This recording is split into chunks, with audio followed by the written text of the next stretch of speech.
Bismillahirrahmanirrahim. Assalamualaikum warahmatullahi wabarakatuh. Innal hamdalillah nahmaduhu wa nasta'inuhu wa nastaghfiruh wa na'udzu billahi ta'ala min shururi anfusina wa sayyiati a'malina may yahdihillahu fala mudilla lahu wa may yudlil fala hadiya lahu. Asyhadu an la ilaha illallah wahdahu la syarika lah la nidda lahu wa la syabiha lahu wa la mathila lah wa asyhadu anna Muhammadan abduhu wa rasuluh wa safiyuhu wa khaliluh arsalahu rabbuhu rahmatan lil alamin wa hujjatan 'alal ibadi ajma'in fahadallahu ta'ala bihi minadh dhalalah wa 'allama bihi ba'dal jahalah wa kaththara bihi ba'dal qillah wa aghna bihi ba'dal 'ailah fa salawatullahi wa salamuhu ma dzakara adh-dhakiruna al-abrar wa salawatullahi wa salamuhu ma ta'aqaba al-lailu wan nahar wa nas'alullaha an yaj'alana min salihi ummatihi wa an yakhshurana yawmal qiyamati fi zumratihi amma ba'd fa inna asdaqal hadithi kitabullah wa khairal hadi hadi Muhammadin sallallahu alaihi wasallam wa syarral umuri muhdatsatuha wa kullu muhdatsatin bid'ah wa kullu bid'atin dhalalah wa kullu dhalalatin finnar. Jamaah kaum muslimin, bapak-bapak, ibu-ibu yang senantiasa dirahmati Allah Subhanahu wa taala. Pada kesempatan yang sangat baik ini insyaallah kita akan melanjutkan pembahasan kita dari kitab Al-Arba'in An-Nawawi. Setelah kita membahas tentang hadis yang kelima, yaitu tentang syubhat, tentang bid'ah, ya. Kita telah membahas bahaya-bahaya bid'ah. Maka hadis yang keenam, insyaallah kita akan membahas tentang syubhat. Apa itu syubhat? Kemudian bagaimana sikap kita terhadap perkara-perkara syubhat. Qala al-muallif rahimahullahu ta'ala fi kitabih Arba'in An-Nawawi an Abi Abdillah Nu'man ibn Bashir radhiyallahu anhuma qala sami'tu Rasulullah sallallahu alaihi wasallam yaqul innal halala bayyinun wa innal harama bayyinun wa bainahuma umurun mushtabihatun la ya'lamuhunna katsirun minan nas faman ittaqa syubhati faqad istabra'a lidinihi wa 'irdihi wa man waqa'a fi syubhati waqa'a fil harami qarra'i yar'a hawlal hima yushiku ay yarta'a fihi. Ala wa inna likulli malikin hima. Ala wa inna himallahi maharimuh. Ala wa inna fil jasadi mudghah. Idza saluhat saluhal jasadu kulluh. Wa idza fasadat fasadal jasadu kulluh. Ala wa hiya qalbu. Hadis rawahu Bukhari wa Muslim. Jamaah kaum muslimin rahimakumullah. Hadis ini hadis yang sangat agung, hadis yang sangat besar, hadis yang membahas tentang pundi-pundi pokok-pokok agama kita, yaitu tentang apa itu halal, tentang apa itu haram, dan tentang perkara yang syubhat serta perhatian kita kepada hati. Nabi SAW bersabda, innal halala bayyin, sesungguhnya perkara yang halal kehalalannya 100% itu bayyin, jelas. Wa innal harama bayyin, dan perkara yang haram itu pun jelas. Wa bainahuma umurun mushtabihat, akan tetapi di antara halal dan haram ada perkara yang syubhat, perkara yang samar, perkara yang rancau, yang syubhat. Kata ulama, syubhat itu di antaranya adalah sesuatu yang makruh. Sebagian yang lainnya mengatakan syubhat itu adalah yang tidak jelas apakah haram ataupun halal. Kemudian Nabi SAW bersabda, la ya'lamuhunna katsirun minan nas, yang mana hakikat barang syubhat ini banyak manusia yang tidak tahu. Kenapa tidak tahu ya? Maka dia menjadi syubhat. Dikatakan syubhat, tidak diketahui halal haramnya karena dia tidak paham. Maka Nabi mengatakan banyak manusia yang tidak mengetahui ya hukumnya, maka jadi syubhat. Kalau ada kalimat banyak manusia yang tidak tahu, maka artinya ada yang tahu. Artinya ada yang tahu. Faman ittaqa syubhat, maka barang siapa yang menjauhi perkara-perkara syubhat, faqad istabra'a lidinihi wa irdihi, maka dia telah menyelamatkan agamanya dan juga kehormatannya. Yang menjauhi syubhat artinya dia berusaha menyelamatkan agama dan juga kehormatannya. Wa man waqa'a fi syubhat, barang siapa kok menerjang syubhat, terjebur dalam syubhat, faqad waqa'a fil haram, maka dia juga sudah terjebur dalam sesuatu yang haram. Karra'i yar'a haulal hima, sebagaimana seorang pengembala yang mengembalakan kambing-kambingnya atau pengembalaannya di sekitar tanah larangan, di sekitar tempat larangan. Yushiku ayyarta'a fihi, ditakutkan kemudian gembalanya ini ya masuk kepada tempat yang dilarang.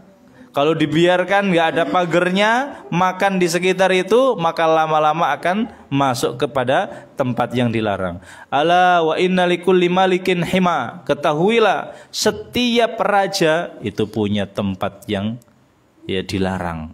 Wa inna himallahi maharimuhu, ala wa inna himallahi maharimuhu, dan ketahuilah bahwasanya daerah larangan Allah Subhanahu wa taala adalah hal-hal yang diharamkan oleh Allah ya.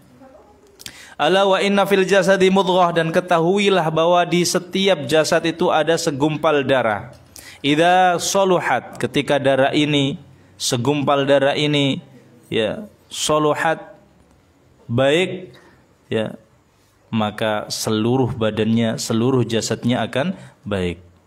Wa idza fasadat, ketika segumpal darah ini rusak, fasadal jasadu kulluh, maka seluruh jasadnya akan rusak. Ala wa hiya qalbu, ketahuilah itu adalah qalbu. Ada yang mengartikan hati, ada yang mengartikan jantung. Tapi yang kalau menurut bahasa yang benar jantung ya. Jamaah yang dirahmati Allah Subhanahu wa taala.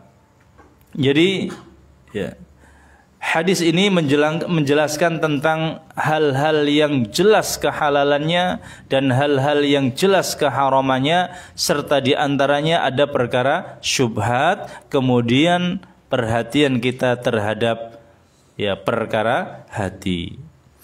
Pertama jamaah yang dirahmati Allah, masalah yang halal, dan ini sudah ya asal mula sesuatu di dunia ini adalah halal. Maka al-aslu fil asya'i mubah illa ya, kecuali ada dalil yang mengharamkannya. Semua, jadi sesuatu yang dihalalkan banyak. Mulai dari makanan, minuman, kita makan donat, kita makan ya roti, kita minum apa saja yang tidak ada dalil keharamannya maka halal. Dan itu jelas. Yang kedua, perkara yang haram, jelas keharamannya. Kenapa? Karena dijelaskan di dalam Al-Quran, dijelaskan di dalam hadis secara qat'i, secara jelas, dan itu juga banyak ya. Di antara makanan ya, jelas kita diharamkan daging babi, daging anjing ya.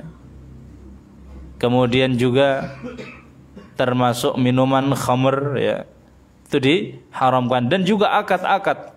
Di antara akad-akad yang haram ya, nikah mut'ah, perzinaan, termasuk akad-akad yang lainnya seperti jual beli yang di situ ada akad-akad seperti riba ya.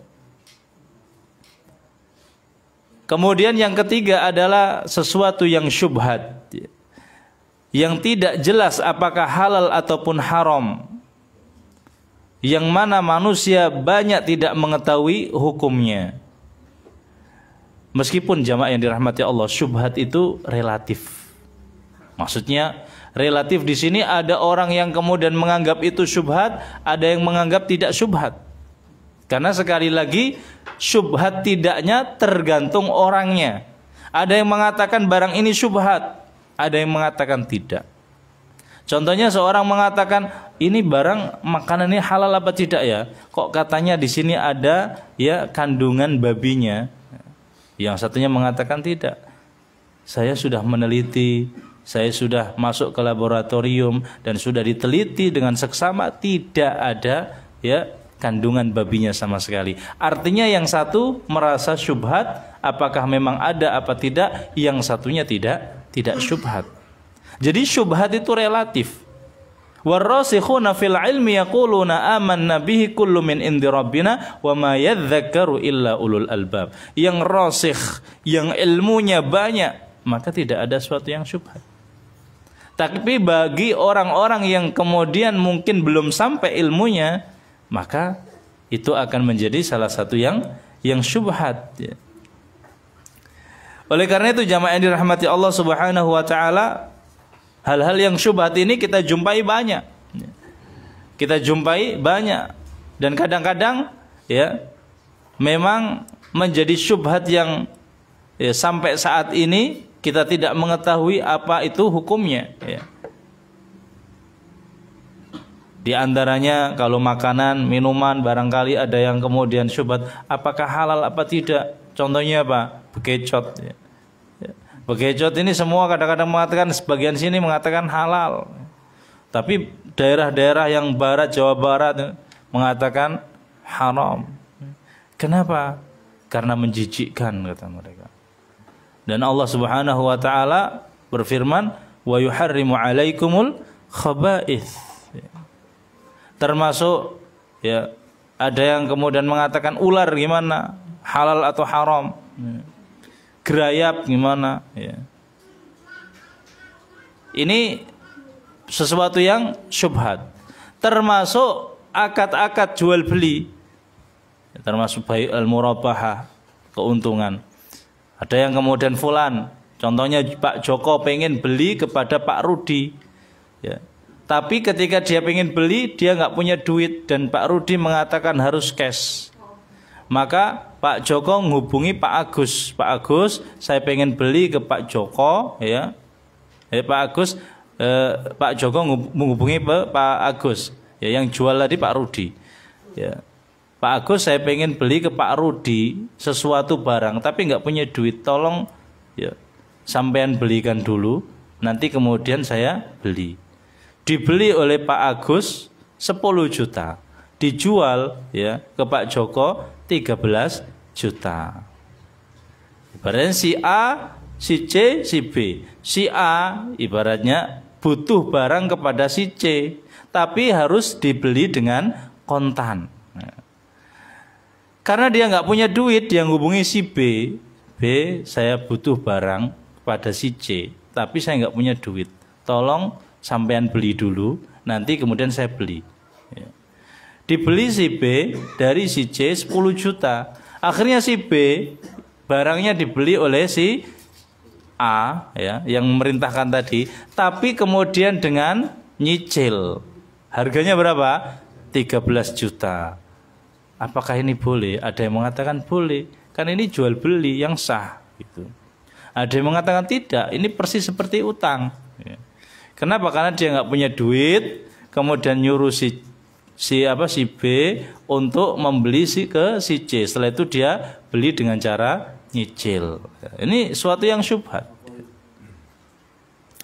Maka jamaah yang dirahmati Allah Subhanahu wa taala, kita perlu membahas syubhat. Ya. Perlu membahas syubhat. Apa sih sebab-sebab terjadi syubhat? Ya. Setelah kita membaca hadisnya tadi, kita sekarang menguraikan apa ya sebab-sebab terjadinya syubhat. Yang pertama terjadi syubhat jamaah dirahmati Allah karena kondisi dalil. Yang pertama karena kondisi dalilnya. Kenapa dalilnya? Ya. Dalilnya ini pertama kadang-kadang ya tidak begitu terkenal, tidak menyebar di masyarakat. Sehingga banyak orang yang kemudian tidak tahu. Ada yang tahu, ada yang tidak tahu, ada yang kemudian ya ini nggak tahu kata si fulan halal, kata si fulan haram gitu. Nah kalau dalilnya jelas seperti daging babi, ya udah halal haram. Ya. Seperti sapi jelas halal. Kenapa? Karena al aslu fil asya halal, ubah. Ya. Tapi kalau kayak ini loh, katanya Pak Ustadz itu kok nggak boleh ya? Saya pinjam duit 10 juta, terus mobil saya berikan dia, sampai kemudian saya bisa ya mengembalikan duitnya, baru mobilnya itu ya saya ambil lagi. Artinya nggadekan sepeda motor atau mobil gara-gara minjem duit, itu hukumnya boleh apa tidak? Ada yang mengatakan lo boleh lah, gitu, buat jaminan kok. Ada yang mengatakan tidak lah, ya. Itu kan riba. Gitu. Kenapa? Karena belum menyebar dalilnya. Sehingga kadang-kadang orang bingung, ya. Pengen utang duit tapi nggak dekno tambah, ya. Pengen utang duit tapi nggak dekno tegale. Nah, ini banyak. Ya. Ini sudah umum di masyarakat kita. Butuh duit 3 juta, sepeda motornya suruh bawa. Ada yang mengatakan boleh, kan biasa udah umum. Ada yang mengatakan tidak.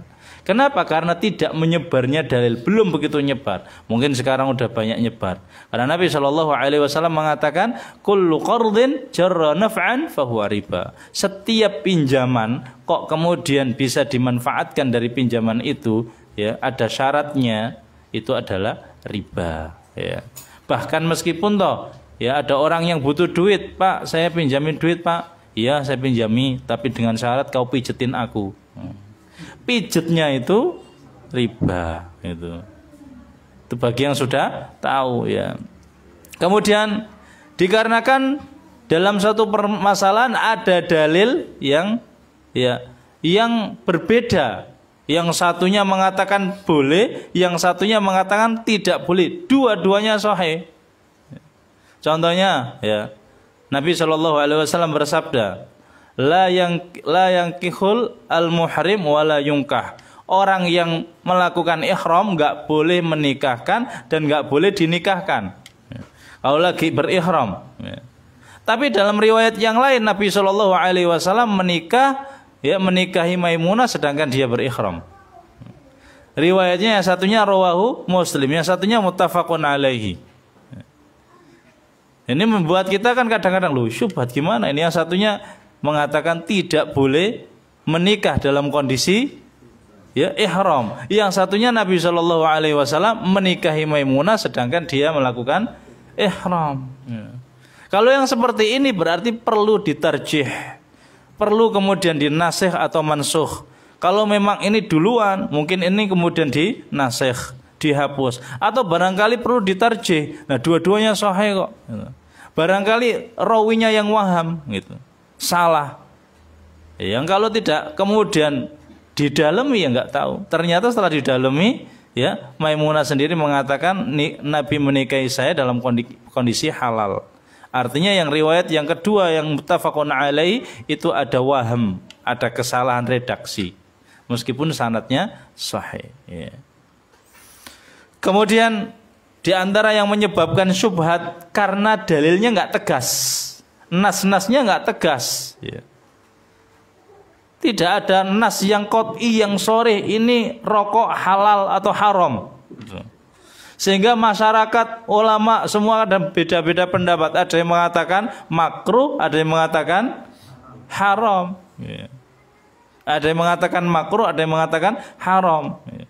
Kenapa? Nasnya itu tidak kemudian jelas, ya. Nasnya nggak jelas kok. Ada yang mengatakan enggak, ada yang mengharamkan. Mana enggak ada ayat yang mengatakan rokok itu enggak ada. Ngerokok baru beberapa ya tahun setelah Nabi, ya jauh ya. Nabi meninggal dunia belum ada rokok sampai jauh, ya. Masa kemudian haram? Dikiaskan dari mana? Makruh paling enggak. Sehingga terjadi apa? Syubhatan. Ya. Ini gara-gara seperti termasuk ya. Kunut, karena nggak ada dalil yang jelas. Ada dalil yang jelas Nabi itu kemudian senantiasa kunut, itu ternyata hadisnya lemah gitu. Jadi Akhirnya simpang siur. Yang satunya mengatakan bid'ah, yang satunya mengatakan sunnah. Ya. Kenapa? Karena tidak ada kejelasan nas di sini. Ya. Terjadi syubhat. Ya. Dan yang kedua, adanya syubhat karena kondisi kenyataan yang terjadi. Jadi kenyataannya, pertama tadi dalilnya. Yang kedua, kenyataannya yang terjadi itu bagaimana? Sehingga menjadikan syubhat. Contohnya adalah perkataan seseorang yang gak jelas. Bagaimana yang gak jelas? Ada seorang suami mengucapkan kepada istrinya, kamu haram bagi saya. Ucapan seperti ini itu mengandung syubhat. Maksudnya haram itu apa? Apakah Anda menzihar istri Anda? Atau Anda mentalak istri Anda? Ya. Atau Anda mentalak 3? Ya. Atau Anda mengharamkan istri Anda selama-lamanya? Penafsiran ulama dan menjadi syubhat. Ya. Kenapa? Karena nggak ada lafadz talak, nggak ada lafadz cerai, pisah, tidak ada. Ya. Sehingga menjadi syubhat. Ya. Bisa dikatakan zihar, tapi zihar itu menyamakan, ya. Kamu seperti punggung ibuku, ibunya haram. Ya. Dan kemudian hukumnya beda dengan talak. Ya. Di antaranya lagi seorang yang berbohong, ya, ucapannya bohong pada orang lain. Contohnya dia ngomong kepada seorang, ya, ibaratnya saya sudah duda gitu. Padahal belum duda. Ya. Saya sudah menceraikan istri saya gitu. Padahal belum cerai. Gitu. Saya belum menikah, padahal sudah menikah. Ini laki-laki yang biasanya pengen menikah lagi tapi ya takut, tidak gentle biasanya gitu. Hukumnya bagaimana? Apakah istrinya itu kemudian jatuh talak apa tidak? Ya. Kalau seandainya dia mengatakan saya talak engkau, nah ini lafadz sharih namanya, ya, tidak kemudian sesuatu yang hanya pengabaran, tapi betul-betul dia insya, ya, insya menvonis namanya. Kalau dia memvonis, kata Nabi SAW, salathatun jidduhunna jiddun wa hazluhunna jiddun. 3 perkara yang seriusnya dihukumi serius, yang candaannya dihukumi serius, termasuk mentalak. Kalau dia mengatakan saya talak engkau, tapi meskipun gurau, canda, jatuh talak. Ya. Tapi ini kan nggak memvonis, ini hanya ikhbar, min babil ikhbar, mengkabarkan saya sudah duda. Gitu. Ya. Saya udah cerai gitu. Ini juga syubhat. Ada ulama yang mengatakan cerai, ada yang ulama mengatakan tidak. Kenapa? Karena ini tidak vonis, hanya mengkabari, itu dia bohong. Ditanya sudah nikah belum? Belum. Wallah belum. Di sini belum. Di rumah sana sudah. Punya istri belum? Belum gitu. Yang di sini belum, di sana ada. Keyakinannya seperti itu di dalam hatinya, sehingga ya tidak kemudian menjadi satu hukum, ya. Kemudian juga diantaranya contohnya, ya, yang lainnya pekerjaan yang mungkin tidak halal, syubhat juga, ya. Ada dia kerja yang mana kerjaannya ini campur baur. Contohnya dia kerja di satu supermarket, di situ ya dijual daging sapi, daging babi, dan juga minum-minuman segar, lah segar, kemudian extra jos, termasuk bir dijual di situ. Ya. Ini gimana hukumnya kalau orang yang jual seperti itu? Ya, ya termasuk kayak orang yang kerjaannya ya kayak ternak ayam, tapi juga di situ juga dia judi beratnya. Nah ini dia pekerjaannya di satu seperti itu, tapi jualannya ada yang halal, ada yang haram. Dikatakan pendapatannya halal insya Allah. Iya, dilihat dari banyak yang dia jual ada yang halal.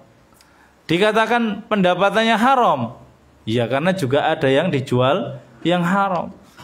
Tapi kata ulama, selama dia tidak melakukan, ya kalau dia jadi kasir, ya, atau jadi kerja di tempat yang ada sepertinya, dia tidak kemudian berkenaan langsung dengan pekerjaan itu, maka insya Allah halal. Contohnya, kalau dia jadi tukang panggul, ya, kemudian mikul-mikul atau bawa-bawa, dia itu tidak mau bawa yang haram-haram.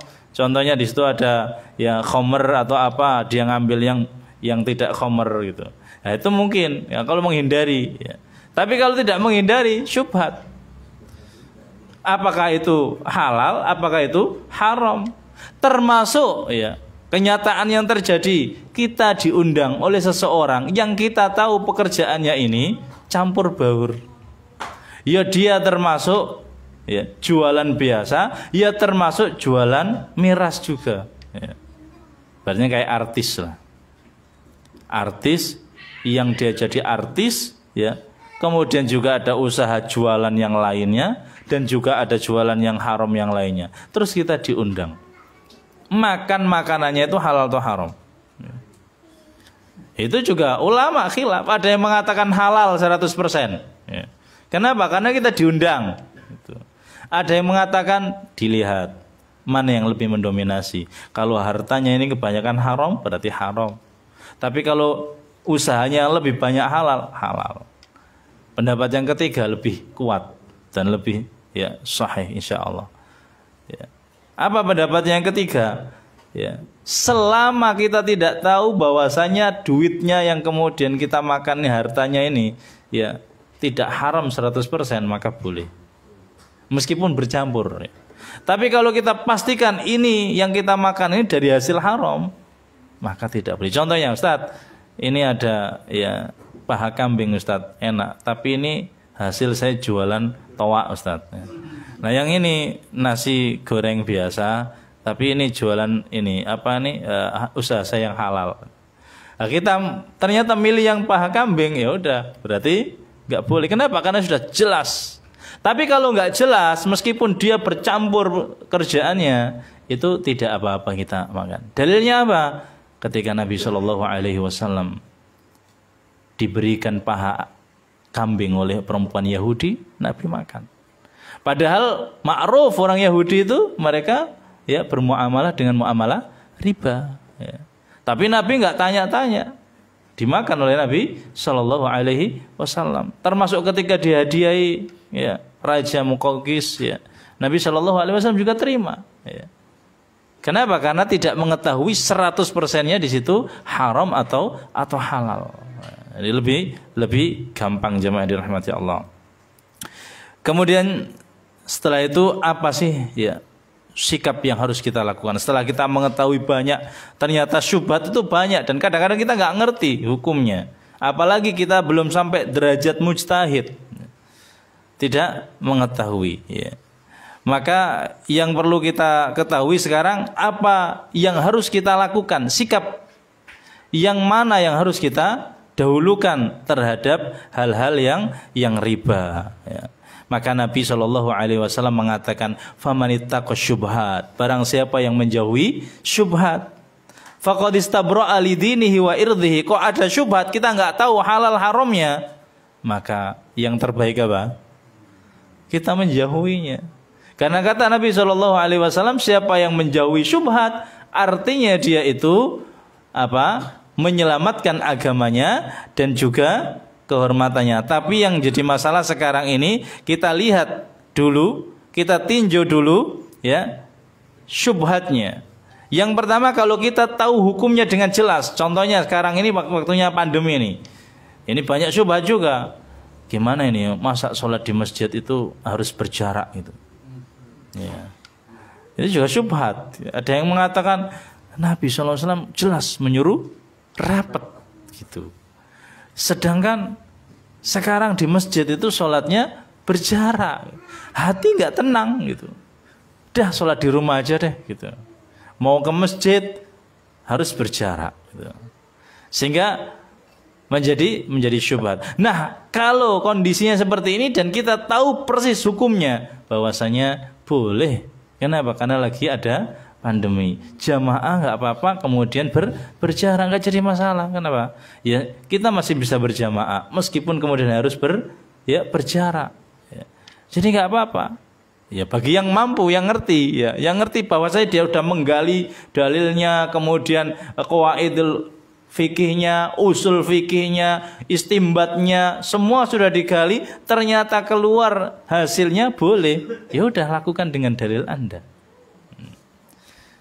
Ada seorang ulama meskipun semuanya mengharamkan daging buaya, tapi dia percaya, udah saya ngerti dalilnya ini apa boleh kok, ya boleh. Selama dia sampai derajat mujtahid. Tapi kalau belum sampai derajat mujtahid ya jangan.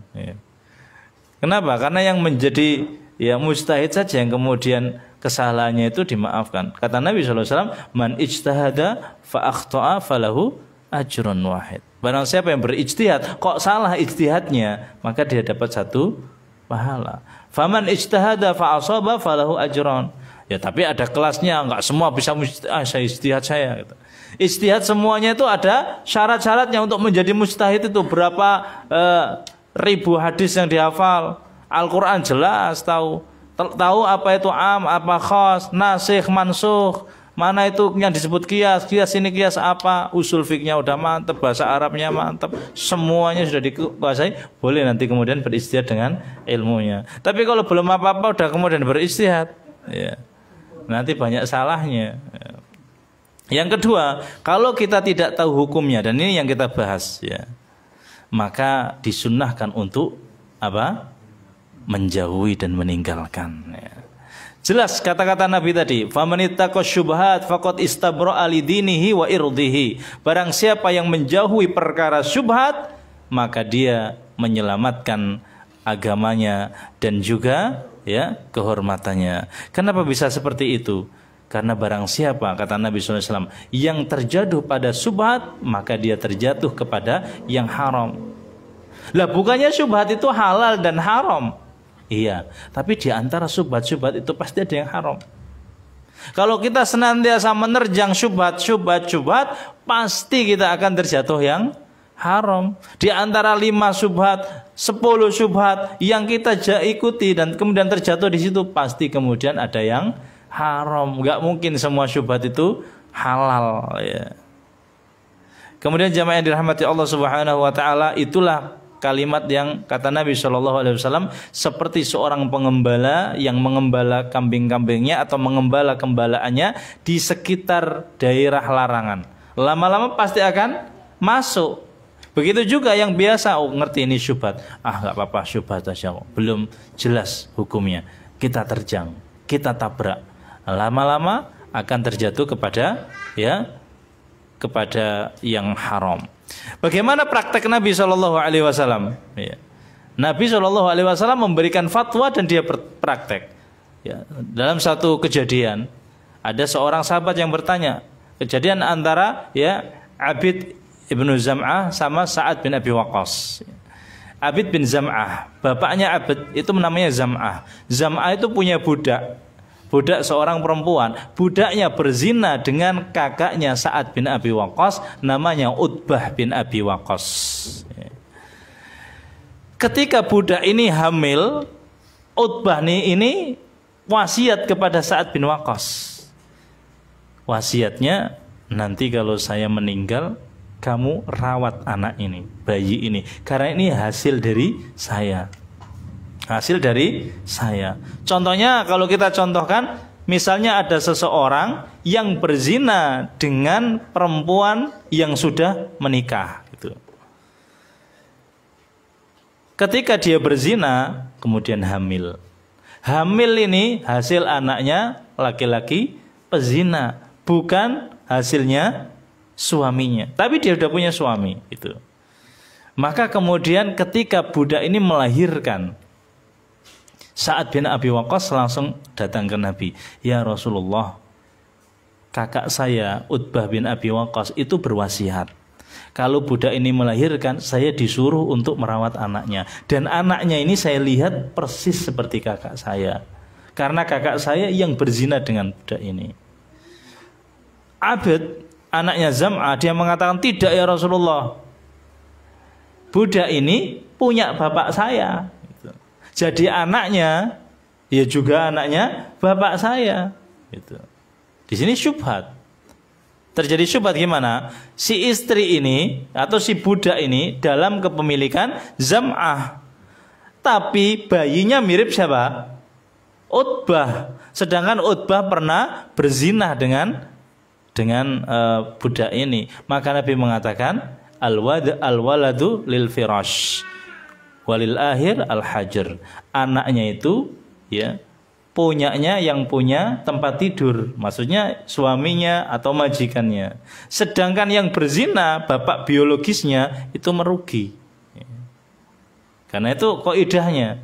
Jadi kalau ada seorang istri yang berzina dengan orang lain, meskipun mirip sama bapak biologisnya itu, tetap anak ini dinisbahkan kepada bapak asli. Kepada siapa? Kepada yang punya istri. Selama suaminya ini tidak menceraikannya atau tidak mengusirnya, artinya dia menerima. Tapi kalau tidak diterima, ya supaya tidak memutus nasab, termasuk pendapatnya Syekh Al-Utsaimin, lebih kemudian dinasabkan kepada bapak yang menzina itu. Ya. Sebetulnya kita sudah bahas di mana ya, di hadis. Oh enggak, ini ditafsirin cuma. Ya. Kepada bapaknya yang biologisnya, selama kemudian tidak diterima bapak ranjangnya tadi. Ya. Walaupun demikian, Nabi sudah menghukumi, mengeksekusi, ya menisbahkan anaknya budak itu kepada Zam'ah, dan Zam'ah ini mertuanya Nabi karena anaknya itu adalah Saudah binti Zam'ah itu istrinya Nabi. Nabi mengatakan, ya Saudah ihtajibi minhu, ya Saudah hati-hati kamu dengan anak ini. Kenapa? Meskipun statusnya jadi anaknya bapak kamu, tapi mukanya mirip Utbah. Paham maksudnya? Yang pertama, tetap dia syubhat, ada syubhatnya. Meskipun dinisbahkan kepada bapaknya Saudah karena dia pemilik budak, tapi Nabi tetap memerintahkan Saudah untuk kemudian berhijab. Kenapa? Karena ada syubhat di situ. Syubhatnya apa? Mukanya mirip siapa? Utbah, dan sedangkan Utbah itu yang berzina dengan ya budak ini. Ya.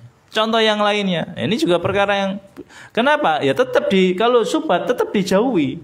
Nabi pun kemudian memerintahkan siapa? Utbah, memerintahkan Saudah untuk menjauhi syubhat ini. Meskipun toh statusnya KTP-nya itu jadi anaknya Zam'ah, tapi tetap harus dijauhi. Ini syubhat.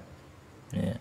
Termasuk ketika Nabi ditanya, ada seorang yang melepaskan anjingnya, ya, dengan mengucapkan Bismillah, kemudian mengejar hewan buruan, kok kemakan. Setelah itu didatangi, ternyata di situ ada anjing juga yang lainnya yang ikut makan. Apakah boleh dimakan? Kata Nabi tidak. Kenapa? Kamu tidak tahu anjing mana yang lebih duluan memakan buruan. Sedangkan kamu nggak bisa tanya kepada anjing siapa kira-kira yang duluan. Maka kata Nabi jangan. Kenapa?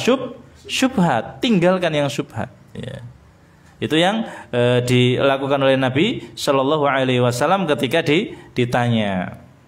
Kemudian jamaah yang dirahmati Allah Subhanahu Wa Taala, setelah itu Nabi Shallallahu Alaihi Wasallam ya mengatakan, ya, ala wa inna fil jasadi mudghah, dan ingatlah bahwasanya di tubuh itu ada segumpal darah. Idza saluhat saluhal jasadu kullu. Kalau seandainya segumpal darah ini sehat, baik, maka seluruh tubuhnya akan baik.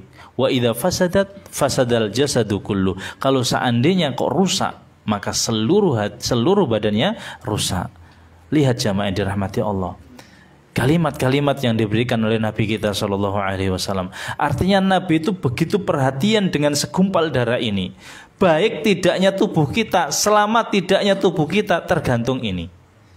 Tapi kebanyakan kita, ya, sekarang ini khususnya zaman ya milenium ini atau milenial, itu lebih mementingkan dan memperhatikan zahirnya atau madharnya. Ketika badannya kena kotoran sedikit, dia langsung kemudian cuci atau diwuduin atau kemudian mandi. Ya. Ketika tubuhnya yang sakit, dia segera menuju ke rumah sakit. Tapi ketika tubuhnya atau ketika hatinya kotor, dia kadang-kadang tidak perhatian, tidak mau tahu. Bahkan ketika sakit pun dia tidak merasa sakit. Oleh karenanya kalau kita membaca bukunya Ibnu Qayyim rahimahullah ta'ala dalam kitabnya Ighatsatul Lahfan, ya, itu sangat-sangat jelas beliau menjelaskan tentang masalah hati, ya. Bagaimana penyakit hati.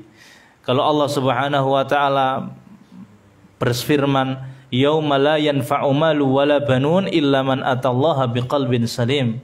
pada hari di mana tidak bermanfaat harta, anak kita semuanya, kecuali yang datang kepada Allah dengan hati yang sehat, ya. Artinya sehat tidaknya hati kita berpengaruh kepada keselamatan kita pada hari kiamat.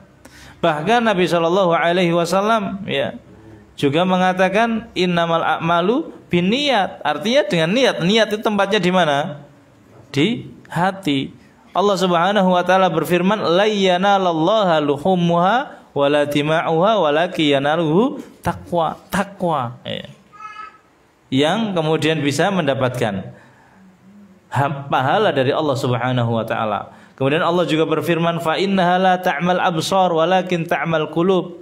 Sungguhnya yang buta itu bukan matanya, tapi yang buta itu adalah hatinya.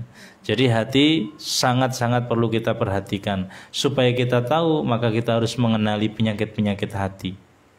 Kita harus mengenali penyakit-penyakit hati. Apa sih penyakit-penyakit hati? Penyakit hati secara umum itu ada dua. Disebabkan karena apa? Syubhat dan juga karena syahwat. Oleh karenanya kenapa Nabi SAW menggandengkan hati dengan syubhat? Ya karena kalau kita perhatian dengan hati kita, kita insya Allah akan terjauhkan dari syubhat. Siapa yang menjauhi syubhat, pasti akan menjauhi yang haram. Kalau yang syubhat aja dijauhi, yang haram pasti dijauhi, jamaah. Karena lebih berat haram daripada syubhat. Nah, kalau kita pengen menjauhi syubhat, kita harus perhatian kepada hati. Karena hati itu bisa sakit.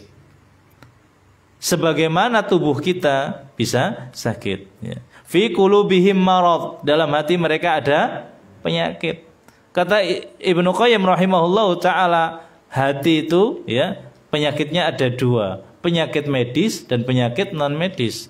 Penyakit medis itu ya seperti hepatitis, menyerang hati, ya sakit. Orangnya kelihatan sakit, kadang perutnya besar, tapi sakitnya ini berhenti ketika orangnya mati. Tapi kalau sakit hati yang non medis, orangnya kadang nggak ngerasa. Dia suka iri, suka dengki, kadang pelit, kadang kemudian suudzon, ya, kadang sombong, nggak ngerasa. Dan ketika dia mati, nggak berhenti di situ. Sampai kapan? Sampai kiamat. Nanti ada hisab, ada apa, ya. Jadi penyakit hati yang non medis lebih parah daripada penyakit hati yang medis, ya. Kenapa? Karena kadang-kadang tidak bisa didiagnosa, nggak bisa dilihat, orangnya nggak merasa, ya. Orangnya nggak merasa, menganggap sesuatu yang baik padahal tidak baik. Maka paling tidak kita harus mengetahui, ya. Kita raba sendiri hati kita ini, hati yang sakit apa tidak. Karena hati dibagi menjadi berapa? 3. Hati yang sehat, qalbun salim. Nah, ini kayaknya kita semuanya nggak bisa mengklaim hati yang sehat. Sebab hati yang sehat itu hatinya para nabi, para rasul, orang-orang yang soleh, yang ciri-cirinya kata ulama ketika katanya Allah Subhanahu wa taala dalam Al-Qur'an, ketika mendengar ayat-ayat Allah disebutkan nama Allah itu langsung wajilat, bergetar, takut kepada Allah. Ketika sholat khusyuk. Kadang-kadang kita susah untuk nangis dalam sholat, ya. Ketika diingatkan satu masalah, ya, diingatkan surga, dia rindu dengan surga. Diingatkan neraka, dia takut dengan neraka. Ini hatinya orang yang apa? Yang sehat atau qalbun salim, ya. Ketika sholat itu masya Allah bisa menikmati sholat. Bacaan panjang pun dia senang malah. Dibacakan Al-Quran, ya. Alladzina idza dzukirallahu wajilat qulubuhum wa idza tuliyat alaihim ayatuhu zadatuhum imana. Dengar Allah, ya, bergetar, dibacakan ayat tambah imannya. Akan tetapi kebanyakan kita itu hatinya sakit, qalbun marid. Kenapa qalbun sakit? Ya karena kita ngerti mana yang halal, mana yang haram, tapi kadang-kadang masih terjerumus yang haram. kita ngerti mana yang baik, mana yang benar, kadang-kadang berat untuk melakukan yang baik. Nah, ketika sholat, kadang-kadang juga ya kita masih ngalor ngidul, pikirannya itu masih ingat sana. Sholat jasadnya, otaknya kadang-kadang ya tidak sholat, lari ke sana. Jemuran ini. Jadi tidak kebanyakan seperti itu ya. Ketika membaca Al-Quran juga tidak ternyuh ya. Kemudian hati yang ketiga adalah hati yang mati, dan ini yang parah. Hati yang memang tidak mengenal mana yang ma'ruf, mana yang mungkar. Tidak mengenal sama sekali ya. Karena kata Allah Subhanahu wa taala, khatamallahu ala qulubihim, di khatam, ditutup, dikunci mati oleh Allah, rapat-rapat, enggak bisa lagi ya. Sudah mati. Ini hatinya siapa? Hatinya orang-orang kafir Quraisy. Hati-hatinya orang yang tidak mau menerima kebaikan. Sudah dilihatkan mukjizat, tidak hanya kemudian ayat-ayat Allah, mukjizat langsung. Minta supaya bulan dibelah bulan, tapi tidak mau beriman. Minta supaya kemudian dikeluarkan dari ya batu itu ada onta. Begitu keluar, ontanya hamil sesuai dengan yang dia minta, tidak mau beriman. Ini hati-hatinya orang yang mati, keras ya. Hatinya keras ya. Lebih keras daripada batu ya. Kata Allah Subhanahu wa taala, "Tsumma qasat qulubukum min ba'di dzalik." Kemudian keras hati kamu setelah itu. Kapan? Ketika menerima nasihat, dinasihati enggak mau. Diberikan bukti, ayat, didebat luar biasa, tidak mau. Akhirnya hatinya apa? Keras. Dan apa yang menjadikan hati menjadi keras, jamaah yang dirahmati Allah? Apa yang menjadikan hati sampai kemudian sakit? Semuanya itu adalah maksiat. Yang menjadikan ini semuanya adalah maksiat ya. Maksiat yang membuat hati kita seperti itu. Dan Nabi SAW mengatakan ya, dalam satu riwayat, uridul fitanu ka'ardil hasiri 'udan. Setiap hari kita itu disuguhkan dengan maksiat seperti orang yang menyuguhkan cangkir minuman. 'Udan. Setiap hari panjenengan seumpama kemana gitu disuguhkan maksiat.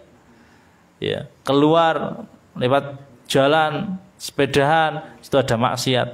Dilihat apa tidak? Nanti ke mall, dilihat apa tidak? Kemudian di rumah ada ya, kemudian kejadian apa? Apakah marah, kemudian mencaci dan bagaimana? Kalau seandainya kita lakukan, kata Nabi, fa ayyu qalbin asyrabaha nuqitat fihi nuqtatun sauda, maka setiap hati yang meminum maksiat itu, maka tertitik hatinya dengan noda. Kalau terus-terusan, maka bisa kemudian menjadi hitam legam kalkuzi muzahia, sebagaimana cangkir yang cangkirnya itu tidak transparan, yang warnanya biasanya cat kayak putih itu, kemudian dibalikkan begini, di dalamnya itu enggak kelihatan apa-apa. Kata Nabi SAW, la ya'rifuna ma'rufa wa la yunkiruna munkara. Gak bisa lagi mengetahui yang ma'ruf, gak bisa lagi mengetahui yang mungkar. Semuanya pokoknya disikat, ditabrak, apapun ya. Tidak peduli lagi haram dan halal. Dah, hatinya orang yang sudah mati kalau sudah seperti itu. Awalnya ya, kata Nabi SAW dalam riwayat yang lain, idza adnaba ya al-abdu dzamban, kalau seorang hamba berdosa, nukitat fi qalbihi nukatut sauda, maka di hatinya itu ada tertitik noda hitam. Maka kemudian Nabi mengatakan, kalla bal rana ala qulubihim makanu yaksibun. Itulah ron itu apa? Tertitik noda yang gara-gara dia melakukan maksiat. Oleh karena itu ya, hadis yang kita bahas ini termasuk hadis yang sangat agung. Kenapa? Membahas tentang sesuatu yang halal, dan yang halal itu banyak. Al-aslu fil asya'i mubah, karena setiap apapun yang ada di dunia hukumnya itu halal, kecuali ada yang mengharamkan. Kemudian yang haram juga jelas. Kenapa? Kok jelas? Jelaskan oleh Al-Quran, dijelaskan oleh hadis. Yang ketiga adalah yang syubhat. Nah, yang syubhat ini bagaimana sikap kita? Kemudian sebab-sebab menjadi syubhat. Ya, ada sebab dalil, ada sebab karena kenyataannya, dan itu kita bisa pelajari ya.